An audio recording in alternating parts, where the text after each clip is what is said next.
A People's Television Network sports program is among the awardees in the recently concluded 2024 Content Asia Awards held in Taipei, Taiwan. Rafael Bandairel has the details.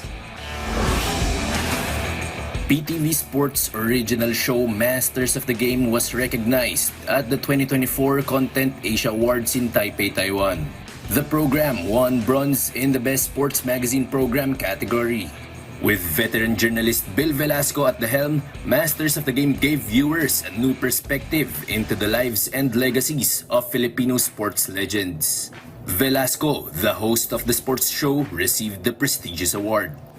After going through a health crisis earlier this year, ang intention talaga ng Masters of the Game ay magbigay pugay sa mga atleta natin, sa mga alamat ng sports sa Pilipinas, lalong-lalo na yung mga nasaksihan natin mismo yung ginagawa nila pamamayani sa buong mundo. So yun lang talaga ang payak na gusto naming mangyari. Velasco has made a triumphant return to broadcasting and delivering sports news. Hindi ko pa kayang maglakad, pagkatapos ng aking operasyon sa puso.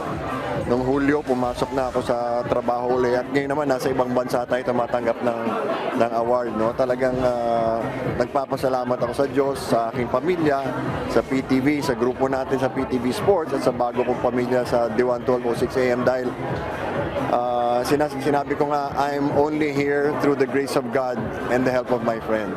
Also present at the event are Filipino actors Kayla Estrada, Kim Chu, and Arjo Ataide, who won the award for Best Male Lead in a TV Program. Meanwhile, PTV's Schoolmates was also nominated for Best Asian Talk Show. Rafael Bandairel from the National TV Network for a new and better Philippines.